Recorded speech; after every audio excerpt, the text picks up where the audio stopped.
Hey, what's up, everyone? Welcome back to another episode of the Off Market Podcast with Don Minichino. Very glad to be hosting this podcast. This time with Paul Carassone, property boss. If you guys don't know Paul, you got to follow him on Instagram. Very successful entrepreneur, real estate investor with a substantial portfolio, and he's been in real estate for 30 plus years. He bought his first property when he was a teenager. So listen up. Forget all those other videos that you're watching on YouTube about how to invest. Like, this is the real deal. We've got him here. Paul, thanks for coming today. It's my pleasure to be here, Don. Thank you for having me. How'd you get started? You said you bought your first property at 18 years old? Well, growing up, we didn't have a lot. So, my mother and father were divorced, and my mother had the house. So I'd be coming home from school, seeing my mother sitting on the steps crying.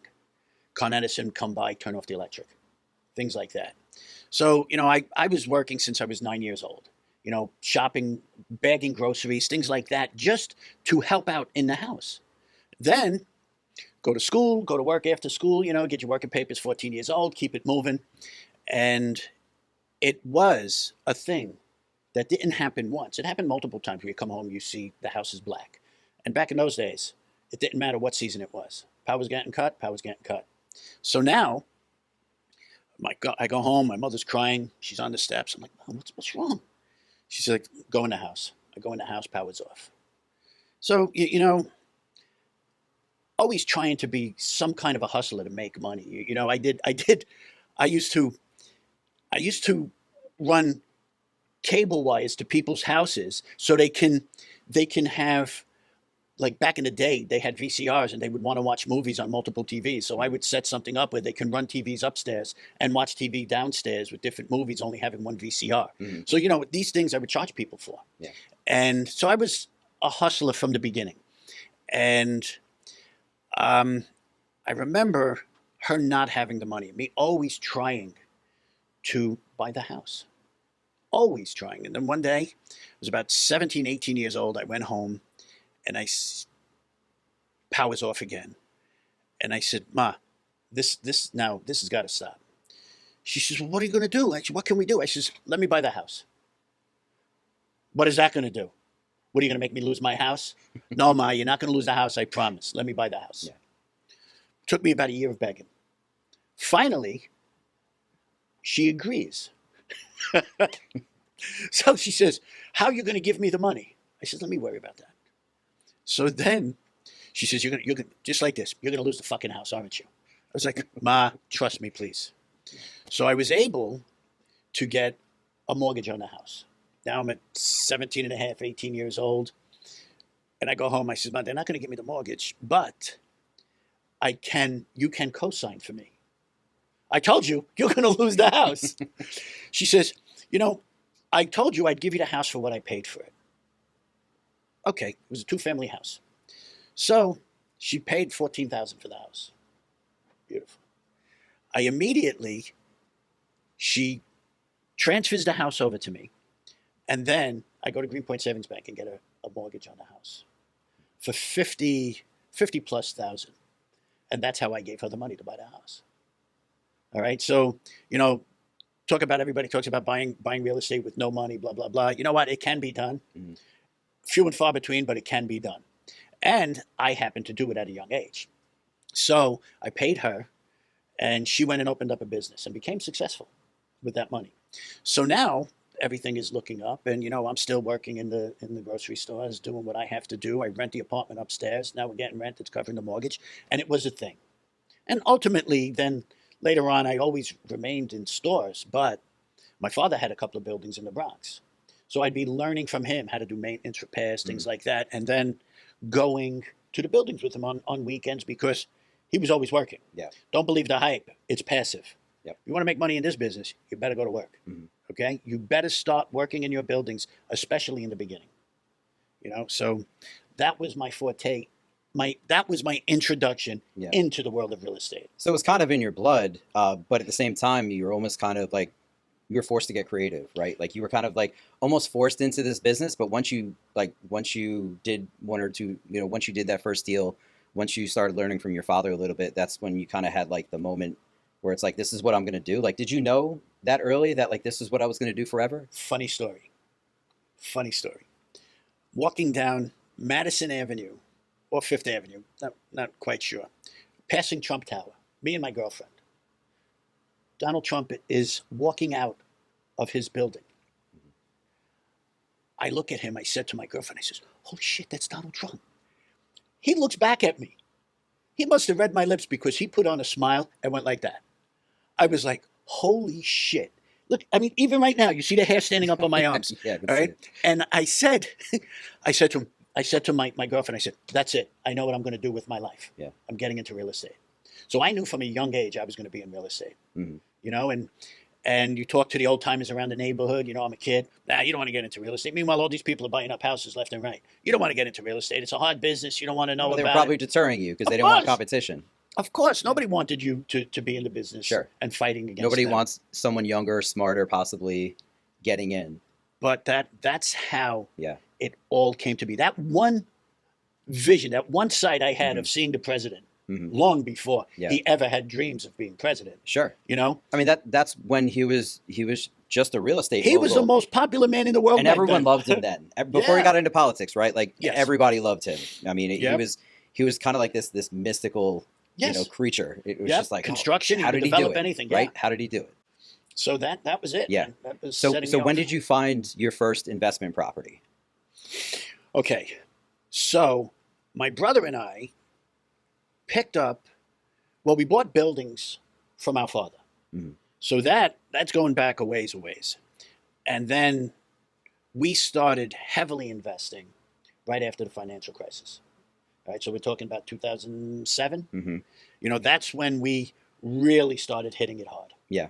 Is that when you came up to Poughkeepsie, or you were in Poughkeepsie before that, weren't you? No, Okay. no. Okay. I was in Brooklyn and other places. Gotcha. You know, I was always on the move. Yep. And but then once we came up here, we really started buying Mm-hmm. because it was an easier market to work in. Yeah. So your specialty, your property boss mindset, right? It's not necessarily about like finding the right deal. It's about what you do after. It's like how do you build wealth with what you have right now? It's cutting expenses. It's working on rents, things along those lines. Like, how did you come up with that mindset? Because everyone these days is just obsessed about paying a certain price for a certain property and an X amount per unit and cap rates and all these things. But like, you kind of saw past that stuff and you were really looking down the line. That's a two-part question. So, being in grocery stores taught me a lot about percentages and saving money, cutting corners everywhere you can, because it's a business with a very low margin, and you have to be on top of all of your overhead so you can make money. Otherwise, you're going to lose the business. Sure. And you're big into self-management. Oh, absolutely. Yeah. I would never give. Yeah. I would not give out to third-party management. This is what we do. You know. So, the original philosophy was, and still is to this day, buy right, buy cheap, not necessarily buy a property that needs a lot of maintenance. Because I want to make money day one going in. I'm not buying a property to make money in year 5.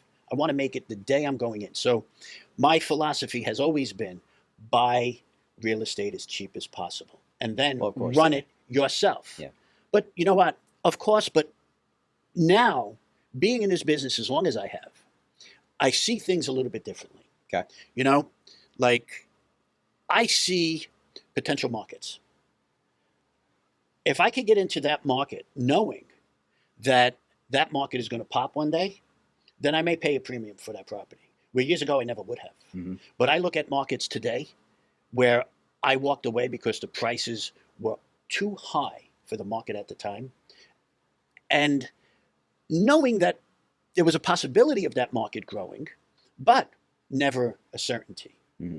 And, you know, I walked away from buildings that today I wish I bought. I wish we had bought those buildings today because they'd be worth a fortune. We always have those what if moments. Yeah. Yeah. Woulda, coulda, shoulda. Yeah. I don't sleep on it. Yeah. You know, it doesn't bother me one bit. Yep. And your entire portfolio is multifamily and mixed use, Yes. right? Obviously, I mean, everyone has kind of things that they like to manage, right? It's all about investing in things based on what you want to manage and how much you want to manage.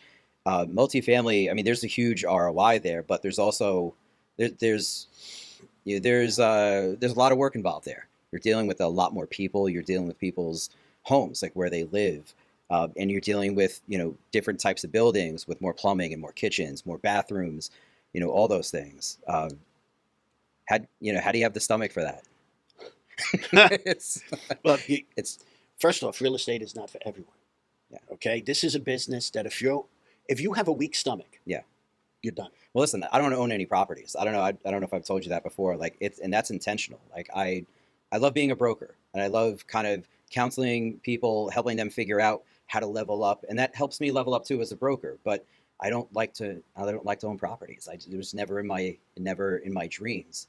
But you're right. You got to have the guts for it. You want to make the introduction of the problems to the person.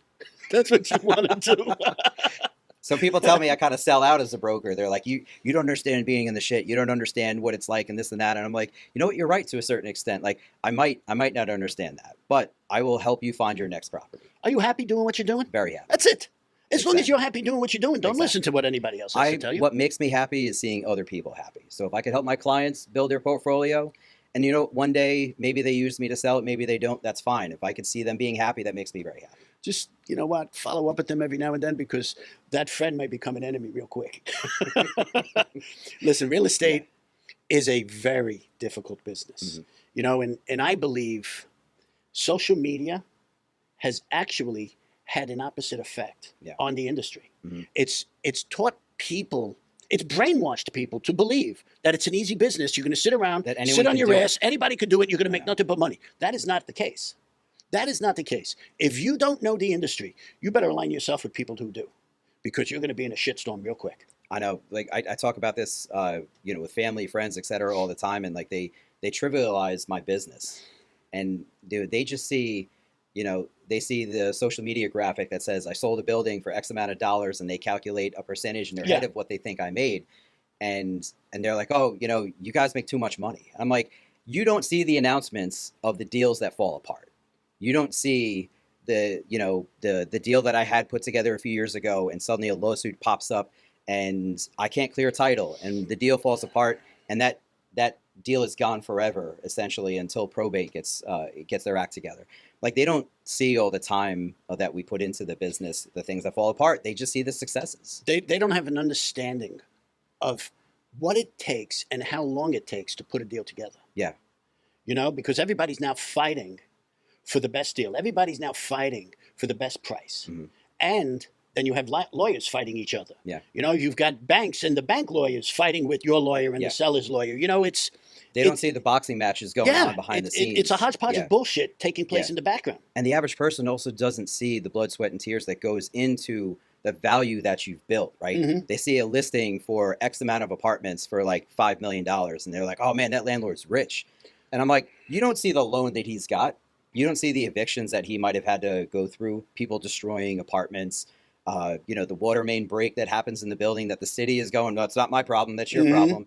And you got to shell out $25,000 to fix a water main or something like that. They don't see all that stuff behind the scenes. They don't get it. You talk of water main. It's funny because I get always when I tell people, it's a broken water main. Don't worry about it. You got insurance for that. Nope, doesn't exist. Yeah. It doesn't exist. And then, even if it does, do you really want to put it through your insurance? Mm-hmm. Because what you get today for free, you wind up financing on the long run when your policy renews. Yeah. So now what? You're going to eat it one way or another. And, they don't see how politics and government can affect real estate as well. I mean, we're seeing a lot of that, these days, especially down in New York City. Rent control, rent stabilization. It's even going a step further. They're talking about confiscating buildings from quote unquote bad landlords. And, it's like, what's the end game here? And how's it going to affect the livelihood and the quality of life for the tenants? It's the $1 million question. First of all, tenants, in large part to social media, have been brainwashed to hate landlords. Yes. Okay? Absolutely. So now everybody thinks the landlord is the rich man, Yeah, you're sitting up in your ivory tower. Yeah. You're just looking down on the peasants. You know what? Depending on how many streams of income you have, yes, you can do very well. Mm-hmm. However, you just brought up New York City. All right, so they're They have rent stabilization, rent control. They're killing the landlords every day of the week. Mhm. And, before the current mayor got in, I put up a post of New York City 80s and the shit show that it was with all the burnt out buildings. And people don't understand that history can repeat itself, Mhm.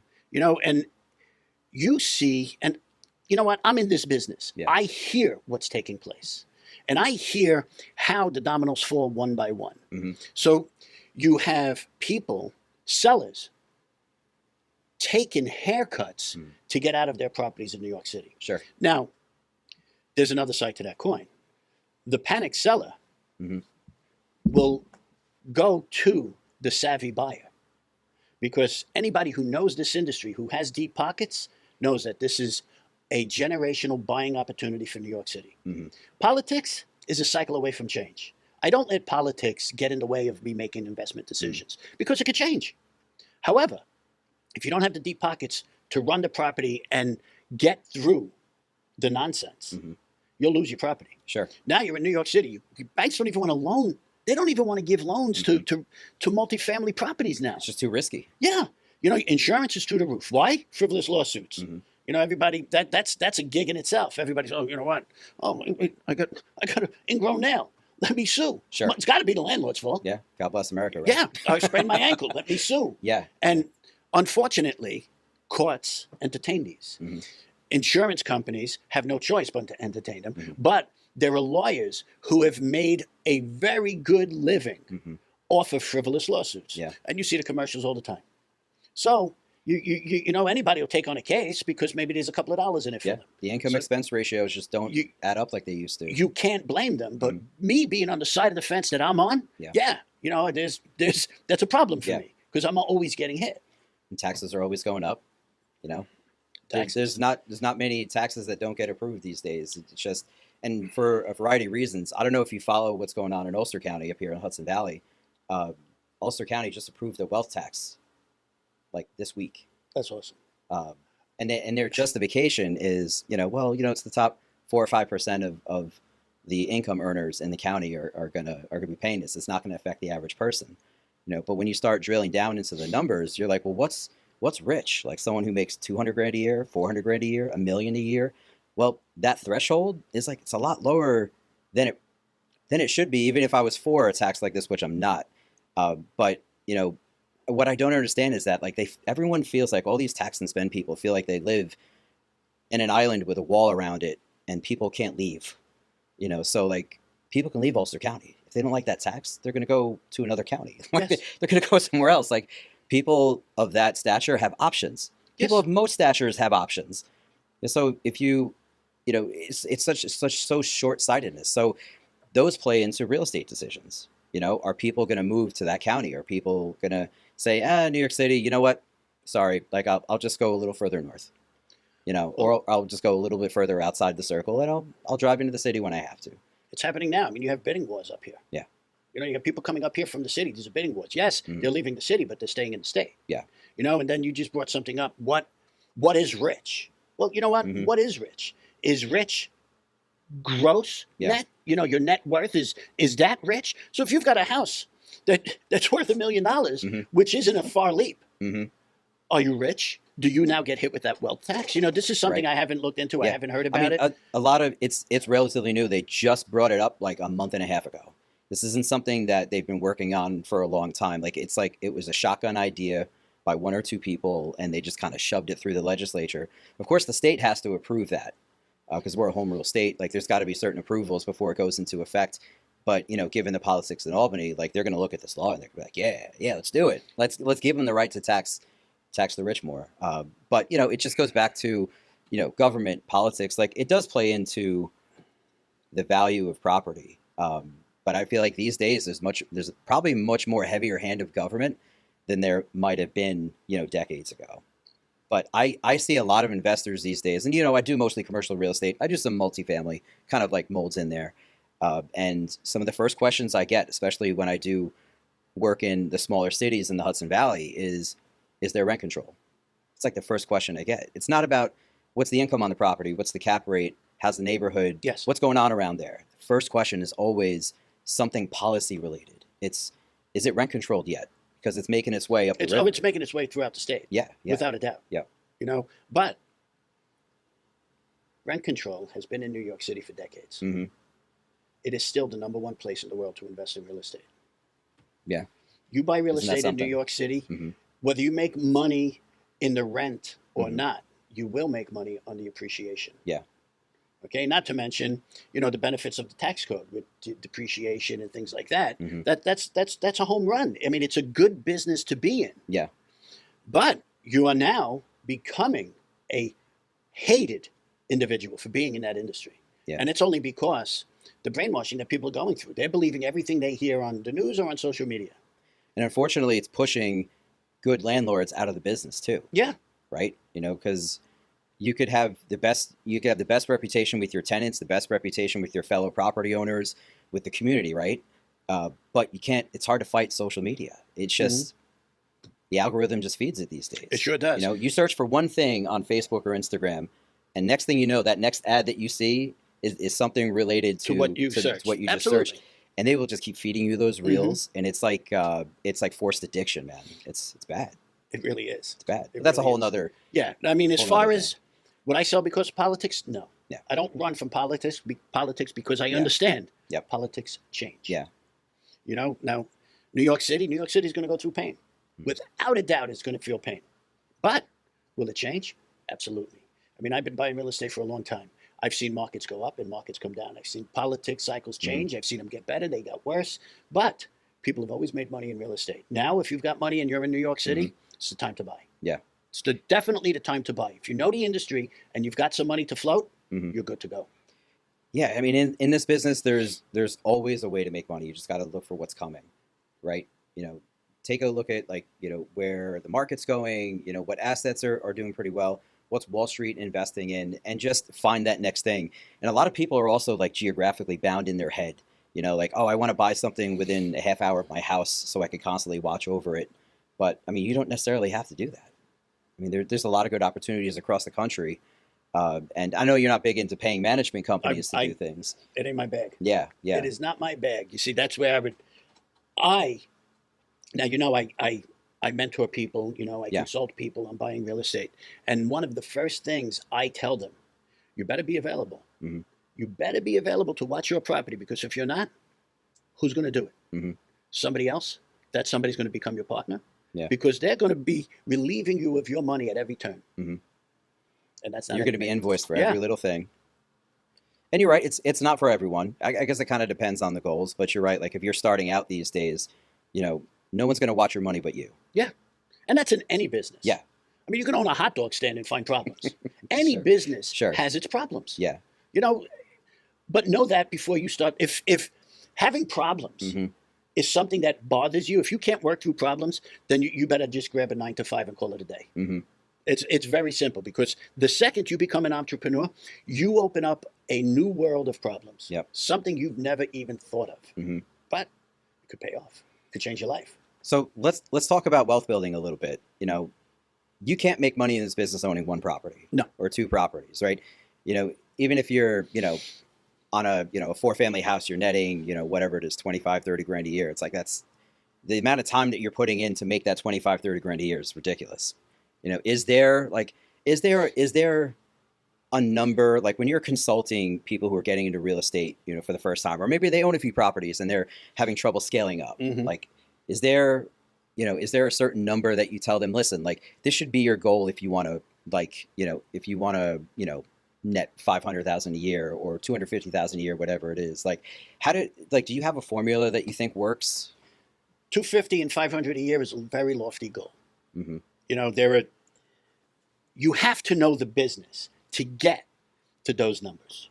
That just doesn't happen overnight. Yeah. It certainly doesn't happen overnight if you're jumping into 2, 3, 4 family properties. Mhm. There are ways to get there a little bit quicker, but these are things that come with experience. You're not just going to get in there and start buying up a bunch of properties and you're going to be rich. You're going to have 2 4-family walk-ups and you're going to have you're a real estate mogul. Yeah. It doesn't work that way. You have to. Number one, I don't put limits. on what I want to look for. Mhm. You know, when I talk to people, I get people who tell me, Paul, I want 1,000 units. Slow down. Pump the brakes. Start with a couple. It's a lot. Yeah, start with a Yeah. couple. Unless you win the lottery or Right. something. You But even then, like, you don't want to spend that kind of money because you have no experience. Well, you know, I tell people who I mentor, who I consult, Mm. they get one property, and that's it. Oh, I'm buying another one. Oh, slow down. Get your feet wet. Learn it. Run this property. Mhm. Oh, I'm going to give it to management. No, you're not.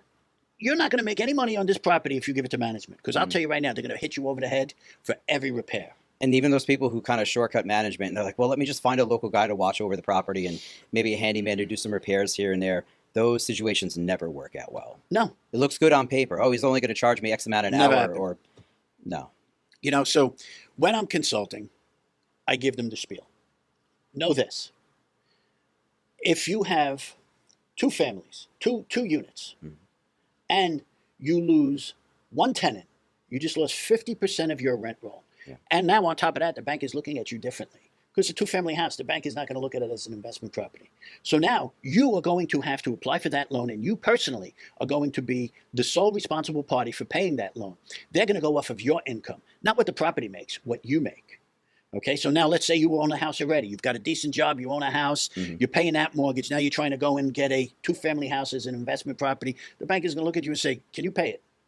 They don't give a shit what that building is making because it's two units, and they understand Yep. the law of averages. They understand. Yeah. You're going to wind up with Yeah. a vacancy. And that's Who's why- going to pay it? And that's why a lot of these smaller multifamilies are not great investments. No, they're Like, not. They're not. Two family. I would even argue, 3, 4 families sometimes are not great investments. Well- It's just. But a lot of people look at what they have in the bank right now, and they look at a standard mortgage, and they're like, "This is all I can afford. I got to start somewhere," which is, Agreed. it's true. Agreed. You have to start somewhere. Yeah. You know where you start? By learning. Mhm. You start by saving and learning. Mhm. You start by finding the municipality you want to work in. And what do I mean by That's a that? point. What's happening in that municipality? Is it changing? Is it changing for the better? Is it changing for the worse? Is it wishful thinking that it will change at all? Mhm. What is that municipality like to work with? Do they want you to open up a permit to change a light bulb? Are they impossible to work with? Do Mhm. they come around and break your balls at every turn? Yeah. These are the things you need to know before you even bother to invest. Sure. People are always worried about where am I going to get the money for the deal. Mhm. That's the easiest part. Believe it or not, that's the easiest part. So it's your philosophy, and it's what you encourage people to do is find that right municipality, Yes. find that right area, and then Yes. kind of play Monopoly a little bit. Yes, find that market that Mhm. you will have your best chance of surviving in. Mhm. Okay? Is there a lot of turnover? Okay, what's the turnover like? Why are people leaving? Is a stadium coming? Are they building an addition to the hospital? What's changing in this market Yeah. that I can benefit from? And then, if you know that, then try and get in early. Mhm. A good deal, you go to a private money lender, they'll give you money to pop into that deal. Why? Because they understand a good deal. Now, do I believe in 100% debt? No, I run from that. Hmm. But if you're starting and you have a way to float it if things go wrong, then I would talk you through it. But you've got people who are just dying to get into real estate. They know zero about the fundamentals of running and keeping real estate. They know zero about how to buy real estate. Mhm. That's buying real estate is an actual art form. There are so many things that are negotiable in a deal when you're buying a deal Mhm. that people don't even know about. Yeah, it's not like buying a house. Yeah. And It's then, so different. again, back to if I had to start, Mhm. I would look for 4. Why? Because every unit that's empty, I'm only losing 25%. Mhm. And then, it's going to be considered a commercial deal where the bank is going to look at it differently. I'm going to be getting different tax benefits. There's different For things. and under, there's Right. benefits to staying at that level. Right. Yeah. There's going to be benefits for me being in that particular market. And then you find a means to an end. You got that one. You save them now. If let me stop it there on that one. If you've got the money to buy the deal cash, not a problem. You're going to make nothing but money on that deal. Mhm. And I would keep it as long as possible debt free, Mhm. because then you're saving. Yep. Just don't go and blow that money. Don't, I got a 4-family building, let me go and buy a Lamborghini. Mhm. No, don't do the stupid shit. Yeah. Okay. When did you start doing the stupid shit? I've done stupid When shit my whole life. when did you start going, okay, I'm making some money. I'm going to go, I'm going to go buy a nice car. I'm going to go buy a nice, Done. you know. I still do stupid shit. Okay. It's just, Yeah. you want something, you Yeah. buy it. Yeah. Thank God I'm in a situation where I can do that. It's But tempting because there's a lot of good stuff out there these days. there are. You know, There's a lot of nice things out there. You want it. there's vacations, vacation homes, Yeah. cars, boats. Like, Boats? you know. No, thank you. I'll charter a boat. Not a boat guy? I am a boat guy. Okay. I'm just not a boat owner. I leave the problems Smart. up to the owner of the boat. That's smart. All right, give me the boat for a day. You can drive it. I'll charter it from you. I'll be happy as a pig in shit. Sure. I don't want to go home. I want to get off the boat. I don't want to have to go home and then pull into the dock and clean the boat. Yeah. I want no part of it. I don't want any. See, I'm maintenance. an impulse buyer. I have been my entire life, and it got me in trouble in my 20s. Not like serious trouble, but like, so now, whenever I'm having, a tough day or if I need a distraction, I open my phone and I start looking at cars and, boats are something I've always kind of wanted, but like my wife is like, maybe not right now. Can we do it in like, I don't know, 5 years or 10 years? And so I have to like close my phone. I have to stop myself. But, everyone's got a different why, right? The it's why. Like, That's right. why are we doing all this? That's right. The why. I mean, money's a good motivation, but I mean, it's got to be more than that. It's like some people like figuring things out. Some people are problem solvers. Some people like to tinker. Like a lot of people I know that get into real estate, they're tinkerers. Okay. They're guys that like to work on cars. They work on houses. Like they like to do things with their hands. Fine. Right. Some guys are just finance guys, and like they just see, okay, in 10 years, this is where I want to be. So how do I get there? And so they slowly build. I've had the cars. I had the McLarens. I've had the Lambos. I've had the Rolls Royce. I've had the Mercedes. I've had them. Do I or would I ever have them again? Not a shot. I don't want them. I went through that stage. I don't give a shit what I'm driving, as long as it takes me to where I need to go. Yeah. That's it, Yeah. And it's funny because I remember my father was that way. Now, I'm not doing it because I want to hold on to every dollar. I'm doing it because I know if I had another car like a Lamborghini or a McLaren, there's a good chance I'll kill myself in it. Because there's not a shot in the world that I will outdrive that car. Yeah. That car will outdrive me every day of the week. And the first mistake people make, they think they got a sports car, they go and buy the gloves and now they're race car drivers. No, you're not, okay? Yeah. You're just as shitty a driver as you were on Tuesday as you were on Friday after you got the car. Sure. All right? It's just the way it goes. So you're at a point in your career, to where you're at like mentor level. You've learned a lot. You've grinded it out, and now you want to teach people the things you did right, but also the mistakes you made right. Like I'm an empirical learner, and like what that means is I don't listen to anyone. I have to like figure stuff out for myself, and I don't know. It's just the way I'm wired. But if I listened to my father a few times when I was younger, or listened to my mom, like I might have not have made certain mistakes. But you know what? I learned from my own mistakes. But later on in life, I realized, like when I got into real estate, I was like, I need a mentor. Like I need someone to guide me a little bit. And I had that. And, it was Steve Solomon, who works for, Houlihan Lawrence Commercial. He'd been doing this for, 30 plus years.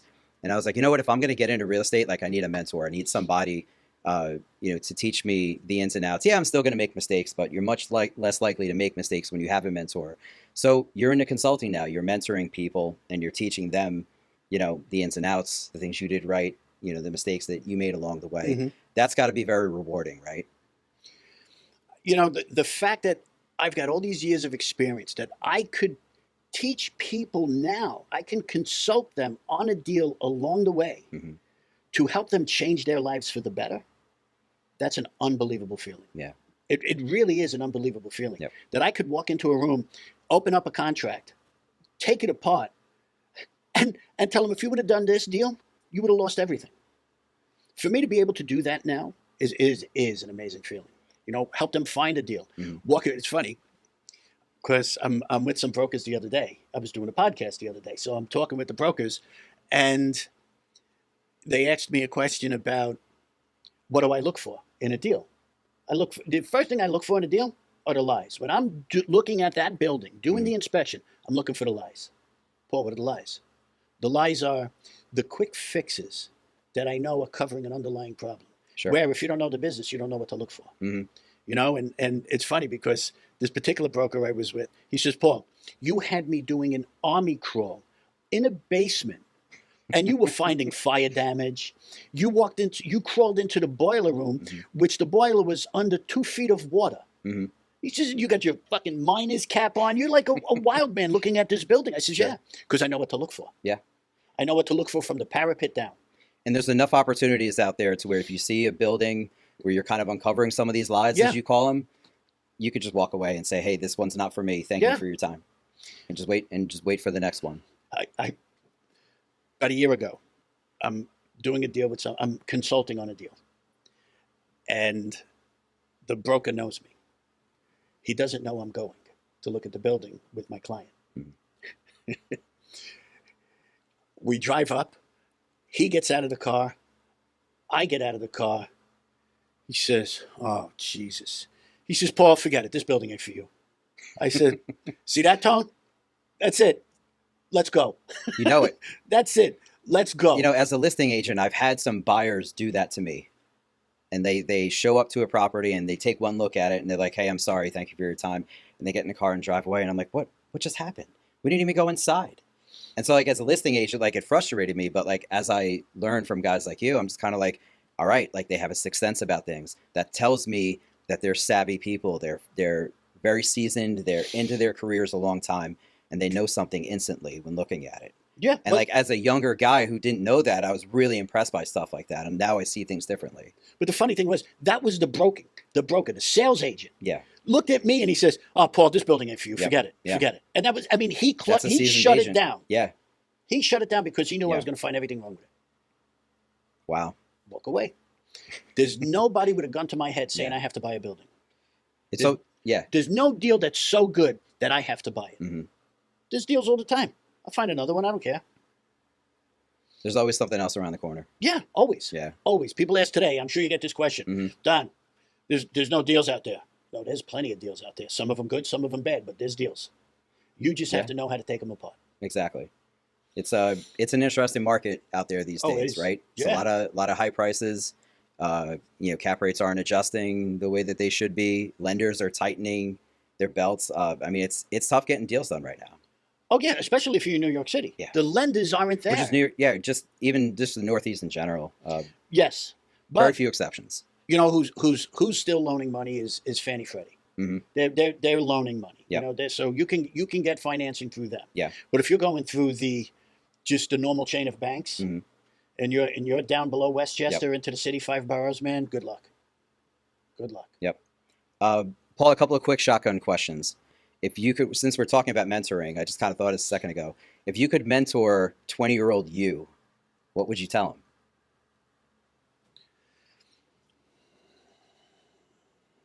Good question. I mean, I'm mentoring 20-year-old me. First thing I would drill into my head is, slow down. Take your time. Mhm. It's not a race. You've got a lot of runway ahead of you. Learn before you try to earn. Mhm. You have to get out there and understand the business before you get into it. Jeez, that was a good slogan. Learn before you earn. I like it. I like it. You better trademark that. Yeah. Yeah, it's a good point. I mean, when I was in my 20s, I was constantly like in competition with everybody else, thinking like I have to catch up or I have to be past them. And yeah, like I mean, I'm 45 now, and I just look back and I think about like, okay, when did I learn that I'm my only competition? And nowadays, like I feel at 100%. Yeah, when I see somebody else get a listing that I wish I would have gotten, I kind of go, I'm like, you know what? Good for them. Like we're all like commercial brokers around here. We're all close. We all know each other. Sure. We're all happy for each other. There's enough pie, enough of the pie to go around. Yeah, you know, enough of happy the for each slices. other. I'm sure there's a lot of animosity and jealousy out there. Maybe for the seasoned guys who see the younger ones coming up Yes. and kind of, eating a little bit of their lunch, but like there's still several courses of dinner that they're eating. Yes. So like, Oh yeah, no, I'm sure there's enough food. but you're Yeah. right. But you're right. I mean, listen, there's there's egos, there's emotions. I mean, it is part of it. But it's definitely an interesting time to be in real estate. It really is. Yeah. It really is. It's changing fast, Mhm. and you've got to keep up. Now you know it's funny. You just said something. You have to keep up. You're competing. I learned a long time ago. My only competition is me. And that is part of my success. But I have never turned around and said, I want to be like them. I want to be like them. No, I want to be like me. I want to be the best that I can be in this industry. I don't believe in keeping up with the Joneses. I believe in being one of the Joneses, but I don't believe in having to keep up with them. I don't go out and make a decision to buy something because my next door neighbor has it. No, I don't do that shit. I'm just, especially now at my stage in life, last thing I want to do is give a shit about something somebody else has. Yeah. So another lightning round question. I love storytelling and I love hearing stories. What's the worst tenant story that you have? It's you know what? There's one. I'm sure there's a ton of them, but there's got to be a standout, right? Worst is one thing. Standout is another. We had an eviction. Do tell. We have an eviction. I'm going back 15 years ago, and sheriff goes to serve. He opens the door. The tenant opens the door, sees the sheriff there, tries to drag him into the apartment, puts a shotgun to his own head, and then slams the door closed. So now he took himself hostage because the sheriff, thank God, was able to pull away. Okay. And this guy then, when he saw he wasn't getting the sheriff in there, he just took himself hostage. And he held a gun to his head for a couple of hours. You had snipers on the roof across the street on, yes, one of my buildings. Oh my God. And you had the police helicopter flying overhead, evacuating the school. What a shit show that was. Wow. So that was the standout. Listen, if I can, you want to be in real estate, but you better be careful because every time you evict somebody, you ruin someone's life. You're not making friends like that. No. You're making enemies. In some cases, they don't give a shit that they're not paying you, or they're legitimately on hard times and want to but can't. But then you have the professional tenant who don't give a shit, is just there to get over.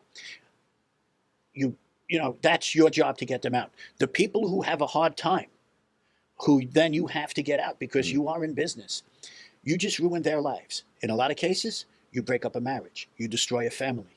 That man is not going to be your friend. You're playing with people's lives. Yeah, you really are. It is not a lovely position to be in. It's sometimes a horrible position to be in. So you said there's a difference between standout and worst, and you just gave us the standout scenario. What's the worst situation you've been in? I mean, situation as far as tenants. Yeah. I mean, you've got hoarders. Yeah. Hoarders are always the worst tenants because there's so many things that go on there. Now you've got fire hazard. You've got mental illness in there. Yeah. Now you've got to try to get in to do work in the apartment, but you can't. You can't even get to the walls. You can't even walk down the hallways. I mean, it's a constant shit show. How about the commercial side? Like you own a lot of mixed use buildings. We talk about multifamily a lot, but the people don't really hear the commercial stories too. It's I mean, I could tell you something that I had a tenant come in there, didn't pay me from day one, came up with every story under the sun why he couldn't pay me, and then wrecked the place after the eviction. Yeah. And then at the eviction, he wanted to go for arbitration and see if we can work out a deal. He was begging and pleading, and then what happens? I said no, and he goes into the place and he wrecks it. A few years ago. I did a deal for a massage parlor. You kind of get where this story is going. Happy ending. Cut that out. Not for them. But to deal with a massage parlor, and it's like, all right, let's see some paperwork, let's see some financials, right? Like we go through the process. We get credit reports, we get IDs. We do the same process for everyone, and everything checked out. These guys, they looked great on paper, own multiple businesses, and sometimes you just don't know what you're getting yourself into. And as soon as they opened, some people in the neighboring in the strip plaza, some of the neighbors in the strip plaza started complaining of like weird hours and. The front door is locked all the time and there's shades in the window. Happy ending. We're like, this is not a normal massage parlor, but they were paying their rent. Of course. So the landlord is kind of like, all right, you got to figure out, my other tenants are starting to get a little uneasy, right? Well, a few months later, lo and behold, the town police department did a sting operation, and something was offered that was, of course, and so they shut the place down. And the owner came back and said, well, it was a rogue therapist who kind of went off on her own and did something. This is not who we are. This is not what we do. And so the landlord was like, well, I mean, where do we go from here? Like, I don't know what to do. So, I'm going to sue you to cancel the lease, and you're going to be on your way. And they wanted the business, they wanted the location back so bad that they offered to pay double the rent for a year to prove themselves that they were a legitimate business.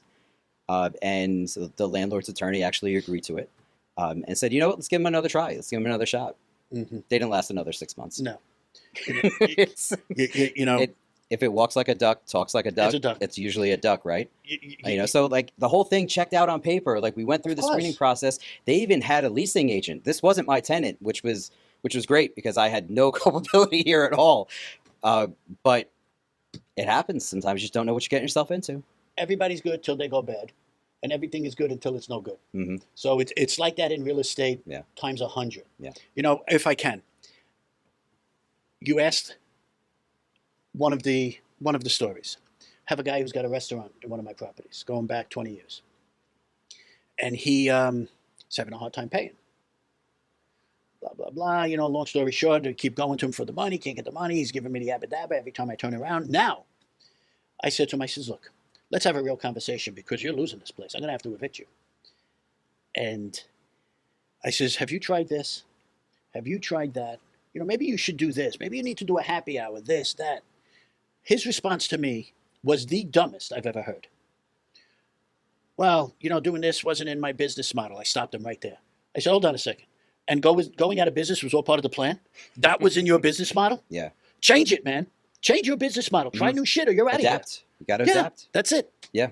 So, business is not for the easy. Business is a difficult park to play in. Yeah. So good advice, Paul. Paul Carassone, thank you so much for being on the show. I really appreciate it. It's over already. This is a lot of fun. Everybody, check out his book. Should have listened. Check him out on Instagram, The Property Boss. You won't regret it. He's funny. He's got a lot of good skits, a lot of great advice. Paul, thanks again for coming on. Don, thank you. Thanks, man. Yeah.